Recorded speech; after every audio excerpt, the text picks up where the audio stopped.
Charting Toward Intimacy covers mature topics. Listener discretion is advised.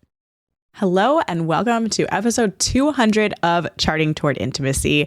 My name is Ellen, if you don't know me, and I am just so excited to be here at this point in the podcast. I started this podcast 4.5 years ago, and I'm just amazed that it is where it's at right now. And thank you so much for being a listener. In this episode, Kathleen and I sit down and we just chat about where we're at with NFP in our lives right now and where our fertility journey has been the past year or so. So sit back, relax, and enjoy episode 200. Welcome to Charting Toward Intimacy, the sex and intimacy podcast for Catholic women. My name is Ellen Holloway, and I am a Catholic speaker and coach who specializes in sex and marital intimacy. And I am on a mission to help you actually enjoy and desire good, holy sex with your spouse. Thank you so much for being here and for being a listener of this podcast. I hear from so many of you all the time via email or via Instagram that this podcast or maybe a specific episode has really blessed you and blessed your marriage. And I am so happy that that is what is happening with this podcast. I have a request for you. If you have enjoyed this podcast, please head over to iTunes and leave a review for this podcast. Those reviews help other people find this podcast and benefit from it as well. Ratings are great, but the reviews are absolute gold. So please, if you have a minute, head on over to Apple Podcasts and leave a review for Charting Toward Intimacy. Well, those of you listening just heard Kathleen and I chatting last week. That episode was recorded like 2.5 months ago. No, it was recorded a while ago. This has been a while. So yeah, Kathleen and I have not recorded an episode in a while, and this is a special episode. This is episode 200 of the podcast. I can't believe I've done 200 episodes. That is really crazy, especially because I feel like it was just yesterday that we recorded episode 100. I know. Yeah. But that was like 2 years ago. It just doesn't feel that way. So because I do roughly 50 episodes a year. Like that's crazy. There's 52 weeks. Yeah. It's amazing. It's fun. Yeah. So this is honestly, congratulations, episode 200. It's been such a gift. This podcast has been such a gift to me. And I just want to say thank you to any of you listening who have like reached out to me lately on Instagram or emails. I just feel like I've gotten a lot lately, and it's just been so wonderful to hear from you guys and hear how the podcast has improved your communication in your marriage or your sex life, or just how much you've just enjoyed it. And so thank you. Thank you for listening. Work. We're doing God's work. God's work is good work.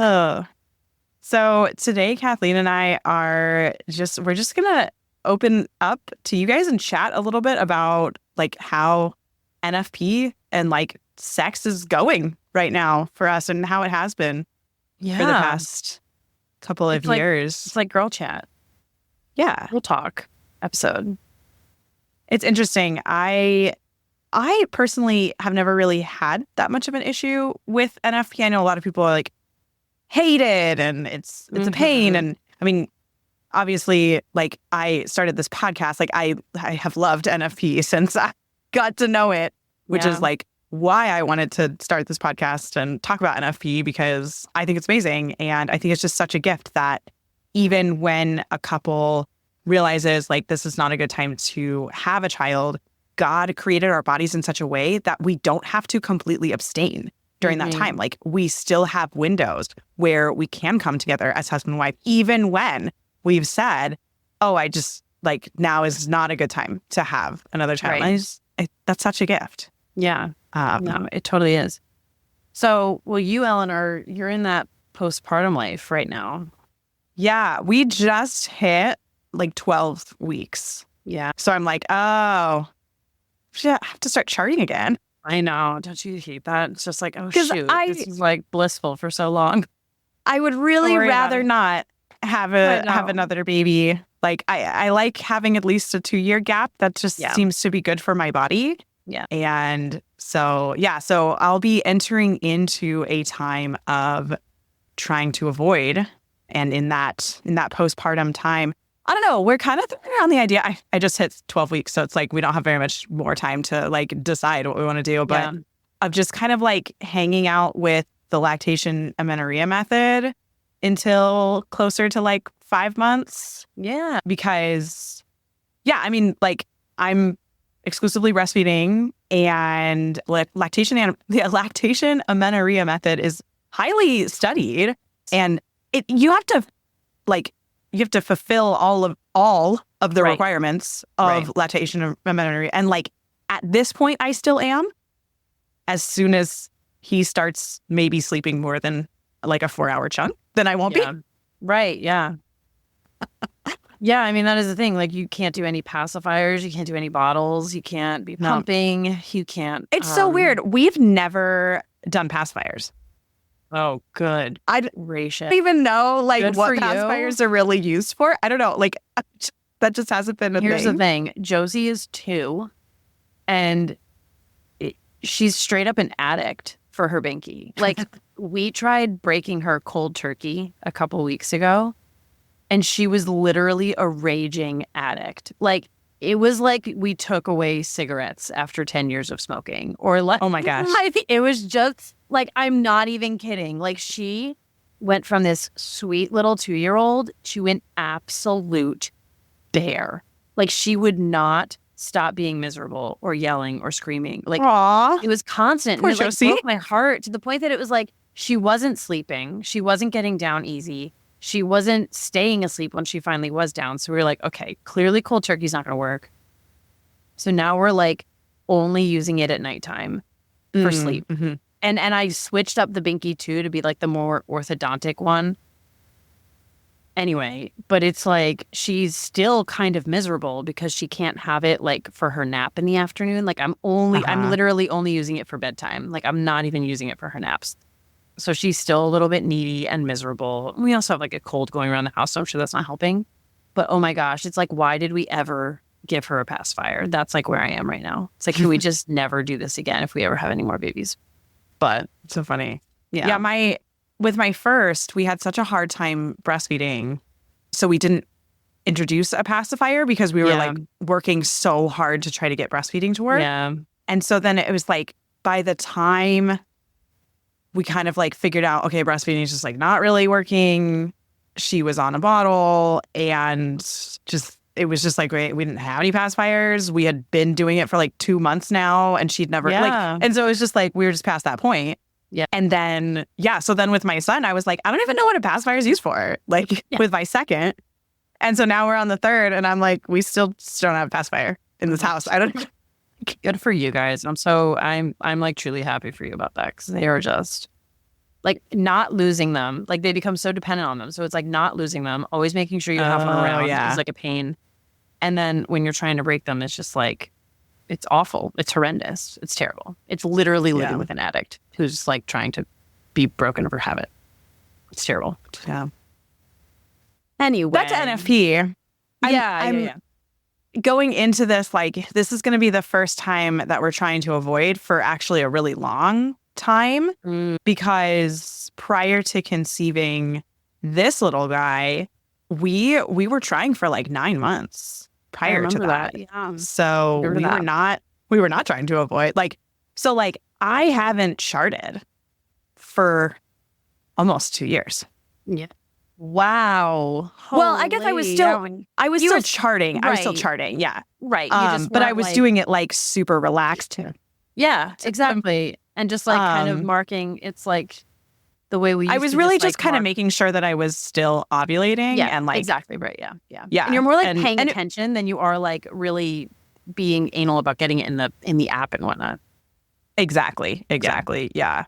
So it's been just under 2 years since I've needed to like try to avoid pregnancy. And I'm like, you're you're entering back into that phase. Yeah. Yeah. It's interesting. Yeah. I would say that we're in a very unique place for us. It's definitely a first for us. So we just celebrated like 12 years, our 12th anniversary at the end of September. So I am in a place right now where I am at this is the longest I have not been pregnant in my entire marriage thus far. Oh, wow. Because Josie's like almost 2.5. Yeah. And normally by 2, I'm like pregnant, or right around 2, I'm pregnant again. So this is the longest I've been not pregnant. And it's interesting. We had like over the summer, right before Josie's like 2nd birthday, it was kind of like, okay, well, this is the time that we always end up like having a baby or like getting pregnant, you know?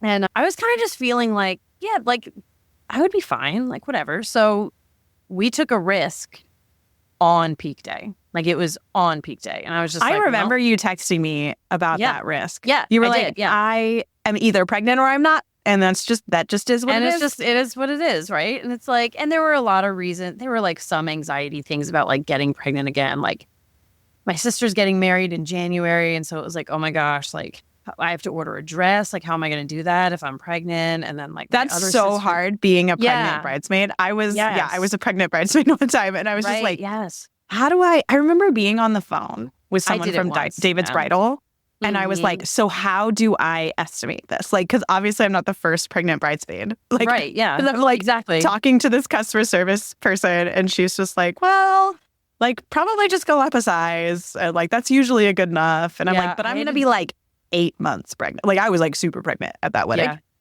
I had to do it actually twice.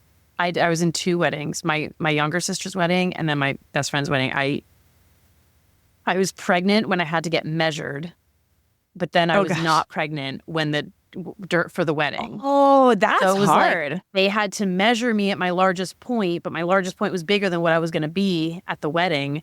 So I had to like order these dresses that were like way big and then get them like cut down because they needed to like account for my chest, which like my chest is already Right. like a little big and then it gets like really big when I'm nursing, right? So it was a mess. But anyway, I did that twice. But yeah, but anyway, so it was kind of like, okay, well, the wedding's coming up and like, how am I going to navigate that? And then the other thing was my other sister was trying to get pregnant and having a harder time. And so I was just like, well, I don't know. That could be like really hard to do too. Like if I end up like pregnant with my 6th kid and she's like, you know, trying, but she is pregnant now and we're very excited. So anyway, so yeah, it was just like all of these things that were like going through my head. And it was just like, you know what, Lord, like it's in your hands, like whatever you want to do. And then much to our surprise, I ended up not pregnant. And it really threw my husband for like a loop because normally it's like we think about, oh, maybe we'll try for another. And I'm like already pregnant. Like it's just getting pregnant has never been my problem. So he was like shocked. He was like, I don't know. Like, I just feel like this means something. Like, I think I need to take this to prayer. Like, I really need to like, so he like, It just like, rocked his world. it truly did. Like, truly rocked his world. He's like, this has never happened to us where we've like come together on your peak day or like even anywhere remotely close to it and not gotten pregnant. Like, this is a first in 12 years. So he was like, I just feel like I really need to go pray about this. And so he did. He like stopped at Adoration on his way home from work one day that week. And, you know, it was kind of like praying about it. And I was just kind of like praying about it, just like over like the course of my days and whatnot, just like, Lord, just like, you know, guide us, like, let us know what you want. And we both sort of came to the like, yeah, not right now. Like which was very, again, a first that it's like God was very clearly telling both of us, like, this isn't the time, which like makes me feel a little bittersweet for a few reasons. But it's really just sort of been like, we've got 5 kids, right? Ages like 2 to 11.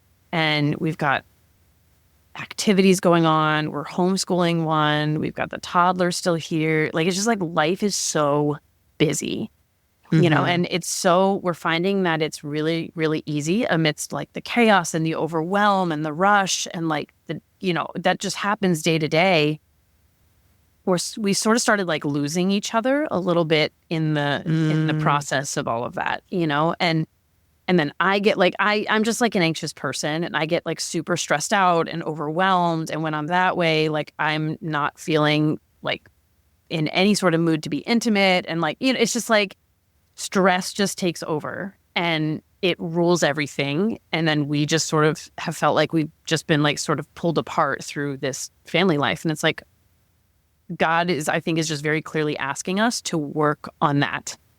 Yeah. To just sort of find a way to come back together, to like prioritize each other more again. So again, it's like a very new space for us, but it's also been, I think, the first time that we've been like truly united on like the need to avoid right now.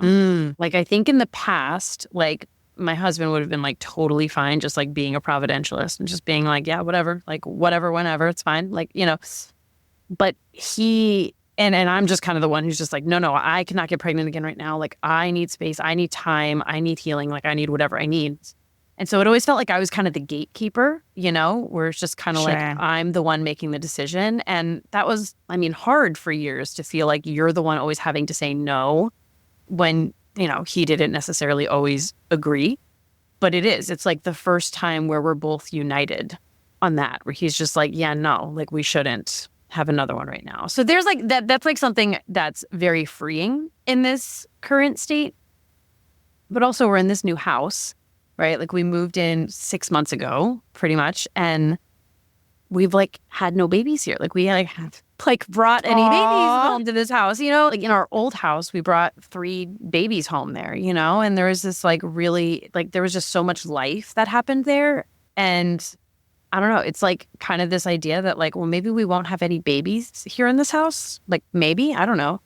It like kind of breaks my heart a little bit. So I don't know, but I mean, there's still time. I'm technically geriatric now.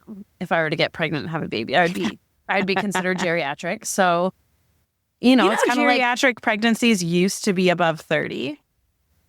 Wow. Yeah, And but then they changed it within the past like sense. 10 years to 35. And it makes sense. Like people used to like, I mean, you know, Mary had Jesus when she was like, what, like 15 or something? Yeah, right. Right? Like they started way long ago, or like way earlier long ago. And yeah, now we're not starting until we're like 30. A lot of people. Yeah. So anyway, it's an interesting phase that we're in, but I think ultimately it's been very life-giving. I think we're doing really good work to try and like come back together and reconnect and prioritize each other. And I think that it would be hard to do that should we end up having another right now. It'd be really hard to kind of keep that going because it's just, you just add chaos on chaos. Yeah. So, but it is, I don't know, it's just, it has me reflecting so much on how God's plan truly is so different for each family, you know, and how like really his plan is so tailor-made for us, right? And like he takes into account like our gifts and how we thrive and what like makes us tick and how like the areas that we struggle, you know, like I am not an organizational person. I am very chaotic and that sort of thing. And my kids are all very chaotic, right? And so it's just like order is hard for us. It doesn't come naturally and it takes a lot of work and effort. And I think that there are people in my life that I know who are way better at that, who just are able to kind of handle more kids a little more seamlessly, but it's just not us. And God is just like working within that, you know? So I don't know. That's been like my reflection lately. At the times that I feel sad, that it's like, will I have another baby? Like, I don't know. And, you know, if I like kind of get a little maudlin about that, I just reflect on God's goodness and his like personal love for me and for Michael and for our family, and how all of this is just tailor-made for us, you know, and just kind of leaning into that trust for it. So, yeah. It's interesting that you said that, like, you not getting pregnant when you tried, like, mid-cycle really rocked Michael's world, because that's exactly, like, it really rocked my world.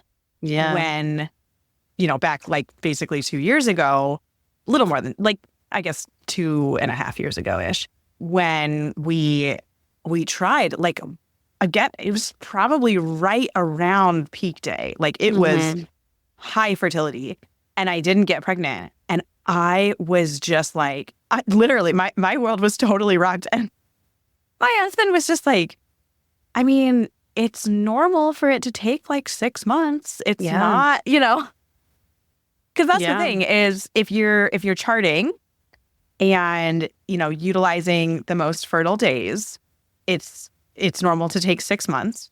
Mhm. And then if you're not charting, it's still within normal range to take like 12 months, right? Right. And so it was like, it so rocked my world because with our other 2 children, I got pregnant right away, first cycle that we tried. Yeah. And I was just like, what is this? This is so weird, right? And then it was like, then I didn't get pregnant again. And then I didn't get pregnant again. And then again. And then I did get pregnant right at 6 months, but we miscarried. Mm-hmm. And so that was really interesting. I may have actually miscarried twice in a row. Oh, wow. We're not entirely sure because I did use an expired pregnancy test. Like at cycle 5. Right. So could have been the expired pregnancy test, or it could have been like a chemical pregnancy is what they're called. Right. When you get a positive, but then you like have your period really quickly after that. Yeah. Which basically means like the baby did not even implant at all. Like didn't implant. Yeah.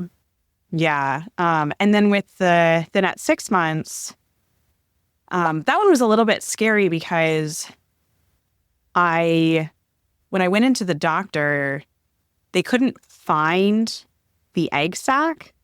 So they were worried that it was actually an ectopic pregnancy. Oh, yeah. Yeah. So that was it was scary and it was confusing. Mm-hmm. And that was just like, that was a lot. Yeah. And and then it was like after that, we were just kind of like, well, what's going on? And we kind of were like, well, maybe we should test out some fertility stuff. But then at the same time, it was just kind of like, I don't know, like, yes, we could, but I feel very healthy. I'm not worried about anything else in my life, right? It wasn't like, oh, I'm also have extreme weight gain, or I also have these other like things that are affecting me. And so we were just kind of like, you know what? I think we'll just let it lie for a while. Right. Yeah. And then we had like a super busy couple of months. And my thought was just that like I was just so stressed during those next couple of months. So it was like, obviously I'm just like not ovulating very like, it's just like a low quality ovulation. That's why I'm not getting pregnant. And then of course I got pregnant in the middle of all of that stress. Oh my gosh. So who knows? Yeah. Yeah. Who knows is right. Who knows? God Lord's does. just like, haha, keeping you guessing. But I remember Kathleen, you said at one point, because at some point I was just like opening up to you about how confused I was about not getting pregnant. I think that was like the biggest feeling, was I was just confused because I had gotten pregnant so easily before. And you just said something to me that really stuck with me, that it was like, it's taking you a long time to get pregnant. Like, that's because this baby that you're going to have at some point is like, God specifically wants this child, and it's going to take some time to get there. And that just really stuck with me, of just this reminder of like, God ordains every single thing in our lives, every single thing. Yeah. He allows things to happen because he knows he can create a greater good out of that. Yeah. You know what's crazy is like, this little guy, John Paul, was born probably right around the day that I conceived the baby that I miscarried. Wow. Like, isn't that cool? Like a beautiful, like rainbow baby. Like it was just, yeah. That is really cool. That's really cool. And like, God just does that, right? And I just felt like such a smile from God. My due date with him was actually, because he was born early. All of my babies are born early. I don't know. I wish I had that problem. Oh my gosh. Mine like take forever. I don't make it to 39 weeks. Like, I just don't. My oldest was born at 42. 42 oh my gosh. Weeks. That was torture. Oh yeah. Oof. Yeah. Yeah. Yeah, but my due date was, when I like looked at the calendar, was actually the day that I found out I was miscarrying. Wow. Isn't that weird? That is weird. That's really weird. Yeah. So Have you ever strange. seen like what you just said kind of about like, you know, that particular child and specific child? Have you ever seen the like there's like a graphic on the internet. It's like a oh my gosh, what's like an infographic. It's called The Odds of You Being Born. Have you ever seen that? Oh, I think so. Yeah. Yeah. It's amazing because it basically shows that like for you to be here as you are, every single egg and sperm combination in your lineage before you had to be exactly as it was. You know, so like if it was 1 month later that they had conceived, you would not be here. You know, so it's just incredible because it thinks like, oh yeah, people get pregnant, like that happens. And it's just biology. But then when you think about just the slightest off timing, right? The slightest change, and it changes the entire line of human existence. Like, it's just incredible. It's incredible. Yeah. These are the things that God does. These are the things. Yeah. Yeah. Yeah. You know, it's so interesting as I reflected on those like 9 months where I just didn't really need to chart or worry about like NFP. I mean, I did chart, but like we weren't trying to avoid. So I did not have to be like diligent about it. Right. And there were some things that my husband and I needed to work out. Mm-hmm. Yeah. And it was such a gift from God that he just really gave us a lot of time where I could just set other concerns aside. Yeah. And focus on us. And it was just so beautiful. Like we were just able to set up some good things in place to keep us together, you know, and then when I did get pregnant, we were able to like continue those. And like one of them, I know I've shared on the podcast before of just like every morning that we can, and we've been kind of on hiatus for a while because sleep has been unclear. Yeah. Yeah. With a baby.